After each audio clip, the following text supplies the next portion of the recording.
네, 반갑습니다. 너아라TV를 시청하고 계시는 애국 국민 여러분, 또 나라와 민족을 위해 깨어 기도하고 계시는 애국 성도 여러분, 지금부터 65번째 전광훈 목사님의 옥중서신을 전해드리도록 하겠습니다. 존경하는 국민 여러분, 오늘은 참으로 오랜만에 우리의 눈을 활짝 밝혀주는 칼럼이 하나 나왔습니다. 조선일보 2020년 4월 13일에 보도된 강천석 논설 고문의 칼럼을 소개하겠습니다. 잘 들어보시고 모든 국민들이 함께 같이 읽도록 해 주십시오.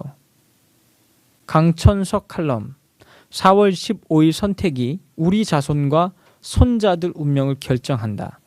집권 3년 만에 나라 족보 바꿔버린 정권 이대로 두면 후손들에게 포퓰리즘이라는 전염병, 유전병, 풍토병 물려줄 건가? 잘 되는 나라는 나와 너로 갈려 피 터지게 싸우다가도 그들이 등장하면 언제 그랬냐는 듯 우리로 하나가 된다. 그들에는 위협적 강대국의 출현, 전쟁, 역병의 유행, 경제 재난, 천재지변 등 여러 가지가 있다. 안 되는 나라는 위기가 닥치면 더 거칠어진다. 지도자의 정치 스타일이 이런 차이를 크게 벌린다. 문재인 대통령이 취임하고 국경일, 기념일, 추념일, 심지어 사관학교 졸업식마저 논란 없이 지나간 경우가 드물었다. 연설마다 어김없이 분쟁의 씨앗을 뿌렸기 때문이다. 대통령의 말은 통째 거짓이 아니라 약간의 진실을 섞어 놓아 더 위험하고 역사의 현장을 모르는 젊은 세대들은 현혹되기 십상이었다. 제주 4.3 사건 72주년 추념식 연설이 그렇다. 대통령은 누구보다 먼저 통일정부 수립이라는 간절한 꿈을 꾸었다는 이유로 제주는 처참한 죽음과 마주했다고 했다. 국군이 어느 날 갑자기 미쳐 날뛰며 주민들을 향해 총을 쏘기 시작했다는 말로 들린다. 젊은이들이 상당수는 전교조 선생의 역사 수업이 옳았구나 했을 것이다. 제주 출신으로 4.3을 직접 겪고 그걸 소재로 많은 소설을 쓰고 여러 문학상을 받은 작가 현기련 씨의 증언에 따른 4.3의 앞부분과 뒷부분은 이렇다. 50총선을 앞둔 1948년 4월 3일 새벽 2시 한라산 여러 오름에서 봉화가 올랐고 그걸 신호로 무장한 남로당 인민유격대가 12곳 경찰지서를 습격해 경찰관, 선거관리 관계자, 우익 인사와 그 가족을 살해하거나 테러했다.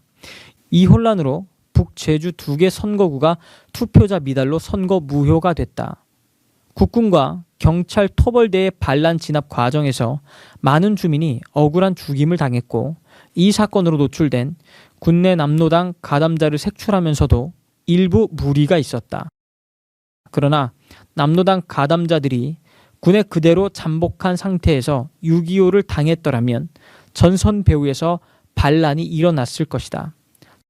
전교조 교사들은 4.3의 앞부분에는 입을 다물고 뒷부분 일부만 강조하여 학생들을 쇠뇌했다. 역사 다시 쓰기는 나라 족보를 바꾸는 민감한 일이다. 오래 제사를 모셔온 할아버지를 두고 느닷없이 낯선 사진을 들이밀며 이분이 진짜 할아버지라고 하는 것이니 말이다. 이 정권은 임시정부 요인 가운데서도 남북 분단 이후 김일성 편에 섰던 여러 인물의 정치적 명예를 회복시켜 주었다. 대한민국 정부 수립을 위해 실시된 1948년 50총선거에 반대했던 인물들에게도 역사의 상석을 제공했다. 그러면서도 임시정부 수립 100주년 기념식과 대한민국 정부 수립을 기념하는 자리에서 두 정부의 초대 대통령을 지낸 이승만 대통령에 대해선 이런 반구가 없었다. 박정희 시대는 전설 속의 암흑천지가 돼버렸다. 이대로 두면 대한민국은 머지않아 자식이 아버지, 할아버지를 바꾼 세상에 둘도 없는 나라가 될 것이다. 말 이전에 생각이 있고 말 이후엔 행동이 따른다. 대통령의 여러 발언을 통해 대한민국 건국에 대한 정치인 문재인 개인의 생각은 짐작이 되고 남는다. 만일 대통령이 1948년에 성년의 나이였다면 누구보다 먼저 통일정부 수립이라는 간절한 꿈을 꾸면서 50선거에 반대하고 남북 합작 통일정부 수립 운동에 뛰어들었을 가능성이 크다. 1948년 동북아는 소련이 북한을 점령하고 마오쩌둥은 중국 대륙을 석권하고 현해탄 건너 일본에서조차 적색 깃발이 기세 좋게 드날리던 시대였다.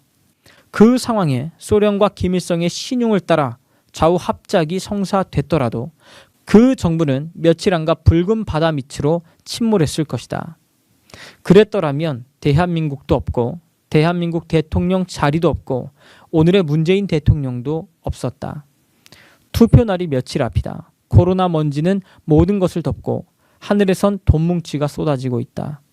그 덕에 햇볕 뜨는 날에는 우산을 팔고 비 오는 날에는 양산을 팔던 정권의 갖가지 어리석은 정책 실패도 꼭꼭 숨었다. 국민 세금을 정권 돈이냐 쏟아붓는 포퓰리즘은 단순한 전염병이 아니라 국민을 부패시키며 대대로 이어지는 유전병이자 한 번 둥지를 틀면 그 땅에 뿌리를 깊이 내려 나라를 망치는 풍토병이다. 투표소 앞에서 해로운 정권과 유쾌하지 않는 야당 사이의 선택이라고 고민하는 유권자라면 이 점을 깊이 생각해야 한다. 이제 지식인들과 언론의 원로들이 일어난 것 같습니다. 저는 사실 조선일보가 박근혜 대통령의 탄핵에 앞장서는 것을 보고 조선일보를 좋아하지 않았습니다.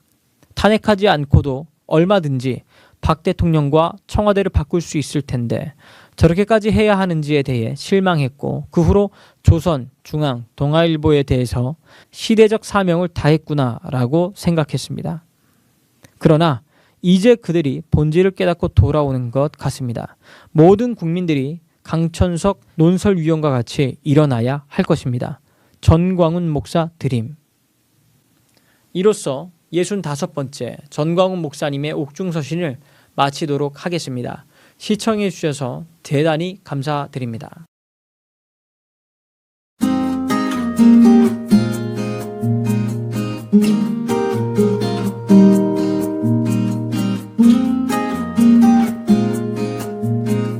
음.